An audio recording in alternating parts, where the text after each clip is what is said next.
Սփյուռքի նկատմամբ այս իշխանության գործողությունները, հալածանքը, անտեսումները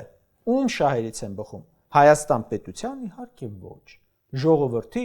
անշուշտ ոչ, ավելին ասեմ, իշխանության շահերից էլ չեն բխում, որովհետև Սփյուռքը հայրենիքում ներդրում անելու պլաններն էլ է փոխում, գալ բնակվելու պլաններն էլ է փոխվում, օգնության պլաններն էլ է փոխում, չեղարկում,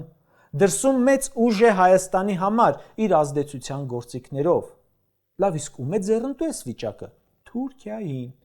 Ադրբեջանին, բացառապես նրանց շահերից է, որոնք միլիարդներ են ծախսում պետական մակարդակով պայքարելու համար հայկական Սփյուռքի դեմ։ Հայաստանում բանակի կրճատումը, զենքի ձեռքբերման կրճատումը, դրանով էլ մեր ազգային անվտանգության թուլացումը ում շահերից է բխում։ Իհարկե թշնամիների։ 2 տասնյակ հոգևորականի դեմ քրեական գործ է հարուցված, 4 սրբազան կալանքի տակ է։ Դա ում շահերից է բխում։ Ժողովրդի,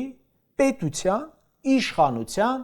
անգամ ՔՊԻ շահերից չի բխում, որովհետև եկեղեցին քաղաքական հակառակորդ չէ եւ չի կարող լինել։ Հետևաբար նաեւ ՔՊԻ շահերից չեն բխում այս գրողները, որովհետև առնվազն հասարակական ռեակցիան հակառակի մասին է խոսում։ Բայց անում են, չնայած որ մաքուր թուրքական ու ադրբեջանական շահ է։ Հայ առաքելական Սուրբ եկեղեցին ամբողջ աշխարհում Հայաստան պետությունը լրացնող, ազգային կրթություն, հայապահպանություն իրականացնող լուրջ կառույց է։ Նրա դեմ գործողությունը միայն թշնամուն է օգուտ։ Ժորժ ջան, այսքան համեմատությունը արդեն լուրջ ցուցիչ է, կարծում եմ։